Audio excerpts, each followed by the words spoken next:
এইবেলি আমাৰ 91 সংখ্যক তৰণী বাৰৰ ৰাস মহোৎসৱ আমি 11 দিনীয়া বৰ্ণাঢ্য কাৰ্যসূচীৰ আয়োজন কৰিছোঁ। ইতিমধ্যে আমি সকলোৱে জ্ঞাত যে আমাৰ আটাইৰে মৰমৰ হিয়াৰ আমঠু জুবিন গাৰ্গ ডাঙৰীয়া আমাৰ মাজৰ পৰা গুচি গ'ল আৰু আমি সঁচাকৈ খুব দুখিত। তথাপিও যিহেতু আমাৰ এইটো এটা ঐতিহ্যৰে পৰা চলি আছে, গতিকে আমাৰ বাৰৰ ৰাস মহোৎসৱখন তেওঁৰ স্মৃতিটো কিছু আমি কৰিবলৈ প্ৰয়াস কৰিছোঁ। আমাৰ 5 নৱেম্বৰ তাৰিখে আমাৰ বাৰৰ ৰাস মহোৎসৱ আমাৰ আৰম্ভ হ'ব।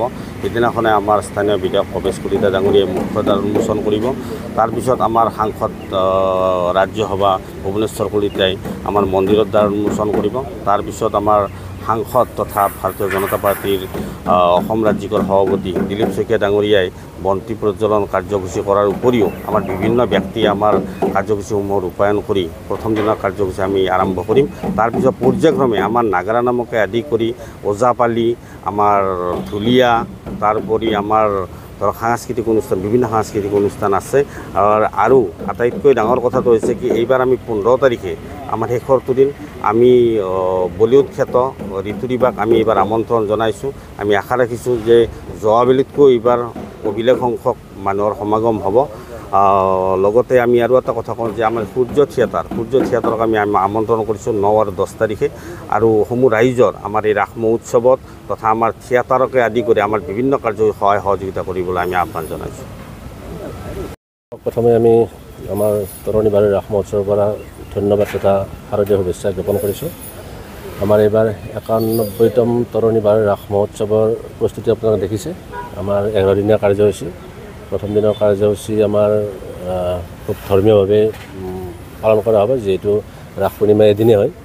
গতিকে সেইদিনা আমাৰ মুখ্য দ্বাৰ উন্মোচন কৰিব আমাৰ মাননীয় ভৱেশ কলিতা দেৱে, মন্দিৰৰ দ্বাৰ উন্মোচন কৰিব আমাৰ সাংসদ ভুৱনেশ্বৰ কলিতা দেৱে, আৰু বন্তি প্ৰজ্বলন কৰিব আমাৰ সাংসদ মঙলদৈ দৰং ওদালগুৰি সাংসদ দিলীপ শইকীয়া দেৱে। আৰু তেখেত বৰ্তমান আমাৰ ৰাজ্যিক বিজেপিৰ সভাপতি হৈ আছে। তেখেতসকল এবাৰ তাৰে লগতে গণ্যমান্য ব্যক্তি DC মহোদয়, আমাৰ সম জিলা আয়ুক্ত মহোদয়, এনেকৈ বহুত গণ্যমান্য ব্যক্তি সেইদিনা উপস্থিত থাকিব। সেইদিনা আমাৰ এই অনুষ্ঠানটোত মোটামুটি 50,000 পৰা 60,000 দৰ্শক মানে ইয়াত সমবেত হয় আৰু সকলোৱে ইয়াত ভোট গ্ৰহণ কৰে। এটা ধুনীয়া এটা আতচবাজি প্ৰদৰ্শনটো তাৰমানে আমাৰ যিহেতু আমাৰ এটা নিয়ম এটা আছে, গতিকে আমি এইবাৰ জুবিন গাৰ্গ ডাঙৰীয়াৰ মৃত্যুৰ কাৰণে আমি সীমিতভাৱে কৰিম বুলি ভাবিছোঁ। নিয়মটো আমি কৰিব লাগিব, উপায় নাই, এইটো যিহেতু আমাৰ পৰম্পৰা চলি আছে আৰু তেখেতৰ কাৰণে আমাৰ ইমান ফূৰ্তি কৰাৰো ইচ্ছা নাই। গতিকে আমি খুব মানে অনুষ্ঠিতভাৱে আতচবাজিটো আমি এইবাৰ অনুষ্ঠিত কৰিম।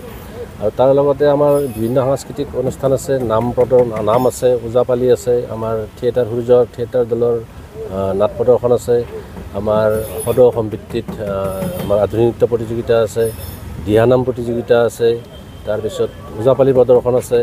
আৰু আমাৰ সাংস্কৃতিক অনুষ্ঠান যেনে আমাৰ সকলোৰে জনপ্ৰিয় শিল্পী আমাৰ অসমৰ বাবু বৰুৱা, শতাব্দী বৰা, চয়নিকা ভূঞা, কুমাৰ ধীৰাজ, আৰু লগতে আমাৰ অৰুণাচলৰ হৈছে আমাৰ ওচৰতে লাগি থকা অৰুণাচল প্ৰদেশৰ ঋতুৰিবাক, তেওঁ এতিয়া বৰ্তমান বলিউড প্ৰতিষ্ঠিত। তেখেতে 15 তাৰিখে তেখেতৰ সংগীতানুষ্ঠান প্ৰদৰ্শন কৰিব। আৰু আমি সমূহ ধৰ্মৰ ৰাইজক আমি কেনেদৰে আপ্যায়ন কৰিব পাৰোঁ, কেনেদৰে আমি তেখেতসকলক আমাৰ এই অনুষ্ঠানত মানে ইনভলভ কৰিব পাৰোঁ, সেইটো আমি বিচাৰি বিবেচনা কৰি আছোঁ। গতিকে কোনো যাতে ইয়াত বেয়া পাই নাযায়, আমি সেই দিশটো অলপ ভালকৈ আমি চাই আছোঁ।